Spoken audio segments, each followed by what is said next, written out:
Assalamualaikum warahmatullahi wabarakatuh. Salam pariwisata.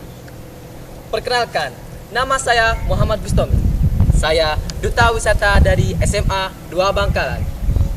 Saya mengikuti Kacon Cepeng 2014 ini mempunyai visi dan misi.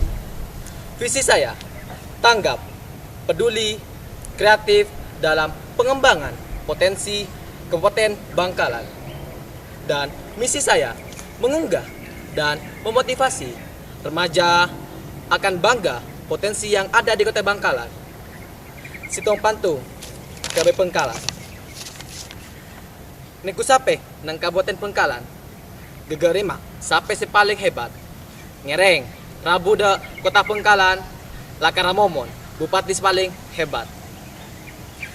Ya, saat ini saya berada di Kabupaten Bangkalan, lebih tepatnya di lapangan RP Monur Kota Bangkalan. Saat ini ada 36 pasang sapi yang akan dipertandingkan untuk mengikuti Kerap Kabupaten. Yang mana Kerap Kabupaten, jarak tempuh dari Kerap Kabupaten tersebut adalah 130 meter. Ya, saat ini saya akan bertanya-tanya kepada para pengunjung atau wisata yang ada di sini. Ya, permisi Pak. Ya mas. Terima kasih ya. Ya. Nama Bapak siapa? Haji Tohir. Oh ya, gini Pak, saya mau nanya. Mau nanya apa mas? Tujuan Bapak untuk menonton kerapan sapi ini apa? Kebetulan sapi kute kaula masuk final. Kaula ngerenge kute kaula nganu sape, ngerap sape.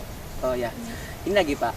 Jadi Maaf mas, wak lumpur lapindo wis kate mas por niki mas. Oke. Ya, ternyata Bapak tersebut mempunyai sapi yang sedang masuk final. Ya, sekian dari saya. Wassalamualaikum warahmatullahi wabarakatuh. Salam pariwisata.